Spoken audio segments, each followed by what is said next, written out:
Ya, kembali lagi di Resep Ilahi, menggapai sehat walafiat, sehat fisik, sehat psikologik, sehat sosial, dan juga sehat spiritual. Ini jangan sampai lupa pemirsa, apakah hari ini kemudian Anda sudah menggapai keempat sehat tersebut? Karena kalau tidak, bisa jadi Anda menderita satu penyakit di antara sehat tersebut gitu ya. Karena memang itu pasangannya ya dokter ya. Kalau kita merasa ada yang kurang, ada yang keliru, kurang lengkap, ini belum sehat walafiat. Nah, langsung aja harus ngobrol-ngobrol wawancara medik nih sepertinya begitu ya. Oke, baik. Nah, pemirsa, kita akan lanjutkan tadi kenapa kemudian penyakit bisa dikatakan sebagai biang petaka kehidupan. Saya jadi pengen tahu sebenarnya. Lantas apa yang disebabkan kalau kita menderita sakit atau memiliki penyakit, dokter? Iya, terima kasih Irma. Kita mulai dengan contoh aja ya. Boleh. Seorang terinfeksi virus HIV, ya, penyakitnya disebut AIDS, Acquired Immunodeficiency Syndrome. Nah, itu kalau AIDS yang sudah lanjut, itu petaka apa yang dialami? Oh, itu bukan main, Irma. Ya, untuk dirinya dulu. Nah, biasanya dia itu tiap sebentar demam. Yang kedua, batuk berkepanjangan. Yang ketiga, diare tiada henti. Astagfirullah. Nafsu makan hilang. Ya Allah. Badan lemah, lemas, ya. Akhirnya apa? Badan kurus. Betul. Tinggal kulit pembalut tulang. Astagfirullahaladzim. Akibatnya apa? Terbaring lulai tanpa daya. Betul. Nah, dan merepotkan keluarga. Itu sering banget kita temukan di rumah sakit. Ya, itulah akibat AIDS kalau sudah lanjut. Kenapa demikian? AIDS itu sampai sekarang boleh disebut belum ada obatnya yang efektif. Baik. Dan penyakitnya beragam-ragam mikroorganisme yang menyerang dia. Itu disebut infeksi oportunis. Kalau infeksi oportunis udah banyak dalam badannya, demikianlah penyakitnya. Nah, ini mulutnya putih karena jamur. Paru-parunya meradang karena tuberkulosis. Jadi campur-campur semua itu. Campur, ususnya meradang, itu yang menyebabkan diare tiada henti. Nah, itu banyak sekali kejadian kalau AIDS sudah lanjut. Itu contoh. Nah, petaka untuk diri orang itu. Nah, datang lagi petaka untuk keluarganya. Betul. Karena si sakit menjadi beban bagi keluarganya. Dia tidak ada lagi produktivitas kerja. Ya. Ekonomi keluarganya bisa anjlok. Nah, itulah musibah yang dalam bentuk petaka kehidupan. Atau yang kemarin nih, Irma, COVID-19. Apa yang terjadi? Ya, lihat semuanya. aja ya. Baik. Secara umum bangsa kita itu udah gelisah ya. Bahkan gaduh gelisah. Betul. Pemikiran udah gundah gulana kata orang Melayu. Ya, itu yang terjadi. Putus asa.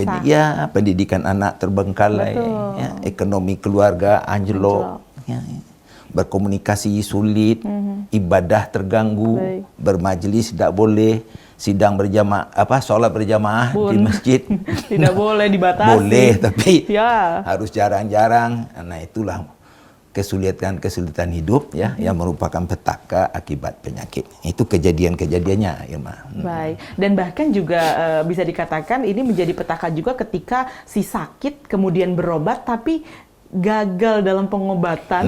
Nah, ini bagaimana, dokter? Itu akibat lanjut ya. Salah satu petaka tadi, petaka pada orang yang sakit. Gagal pengobatan. Nah, apa yang mempengaruhi nih, dokter? Oh, macam-macam. Kalau orang gagal pengobatan, macam-macam itu. Satu, kualitas pelayanan pengobatan. Diagnosis misalkan tidak tepat. Yang kedua, pengobatan yang tidak adekuat. Nah, itu. Atau memang terlambat berobat. Atau menuju tempat pengobatan yang salah. Yang tidak berazas bukti kebenaran. Itu bahasa kedokteran itu evidence-based medicine. Itu pengobatan dasarnya mitos, itu sulit diterangkan.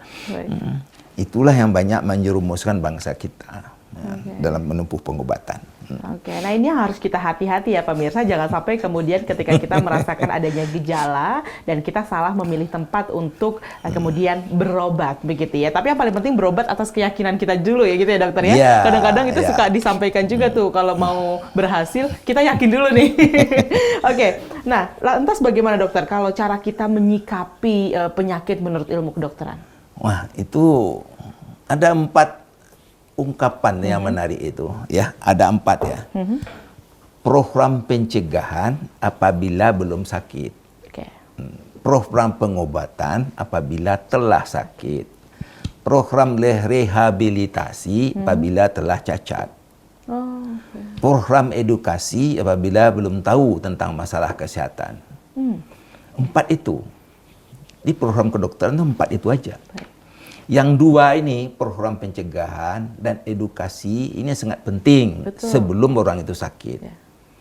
Nah, program edukasi itu ilmu. Belajar mengetahui tentang ilmu kedokteran kesehatan yang penting-penting saja. Yang kedua tentang penyakit yang penting-penting saja. Kalau program pencegahan itu macam-macam. Nah, itu yang dilakukan. Tapi kalau udah sakit atau sudah cacat, ini udah termasuk harus ada ahlinya. Nah, itu cara pendekatannya untuk mengatasi penyakit-penyakit yang telah menimpa seseorang. Meskipun kadang-kadang manusia sebelum ada rasa, dia suka nggak ada respon juga gitu ya dokter ya? Macam-macam. Kalau tadi saya lupa menerangkan itu ya. Bagaimana? Jadi ada orang ini kalau dapat sakit kan berarti kena musibah. Betul. Tapi ada orang yang mencari penyakit. Aduh, gimana? Ada orang mencari penyakit. Dia justru mencari penyakit tanpa disadarinya. Baik. Ya contoh gampang banget itu. Nggak boleh merokok, dia merokok. Baik. Nah, akhirnya dia dapat penyakit bronkitis, tumor paru, dan lain sebagainya. Nggak boleh alkohol, dia konsumsi sampai kecanduan. Nah, akhirnya dapat fatty liver, perlemakan hati. Atau hepatitis alkoholik, itu yang banyak bangsa kita. Nah, diserang oleh penyakit. Berbahaya narkoba, justru dia kecanduan. Itu namanya mencari penyakit. Tapi ada juga orang mencari penyakit itu lain tujuannya. Saya dengar berita di TV beberapa hari kemarin itu, ya. Ciptaan Allah dia rubah. Astagfirullah. Iya, hidungnya kurang mancung, dia mancungkan dulu. Itu juga mencari penyakit ya? Cari penyakit. Karena bisa jadi menjadi satu kegagalan begitu ya. Pantatnya tepos harus dibusungkan, kan gitu. Memakai teknologi medis. Saya dengar kemarin itu, apa namanya, klinik yang abal-abal, yang tidak jelas ujung pangkalnya, justru rugi ya orang-orang yang minta pertolongan ke sana. Baik dokter, Masya Allah. Ini ya singkat, padat, dan jelas. Jangan sampai kemudian kita mencari-cari penyakit. Karena kalau misalnya penyakit itu datang bisa menjadi satu ujian dan bahkan bisa menjadi satu obat pembersih diri. Tapi kalau kita yang mencari penyakit, saya pikir harus ditanggung sendiri akibatnya. Kita masih akan ngobrol lagi di sesi berikutnya. Tetap bersama dengan kami.